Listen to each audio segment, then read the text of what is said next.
How to turn on notification on Honor of Kings. In this video, I'm going to show you how you can turn it on. First of all, open the application. Now here on the right top, you can see this settings icon. Simply tap on settings. Here we are in this settings interface. Now on the left hand side, simply tap on features and privacy. So on the top at the first option, tap on push notification. So here there are different categories that you can turn on. So you can even customize it and simply tap on enable. So here I have turned on different notifications too.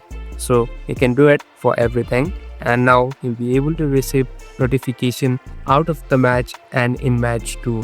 Now if you cross it and go back, you are all set to go. Thank you for watching this video. I hope this video will help you.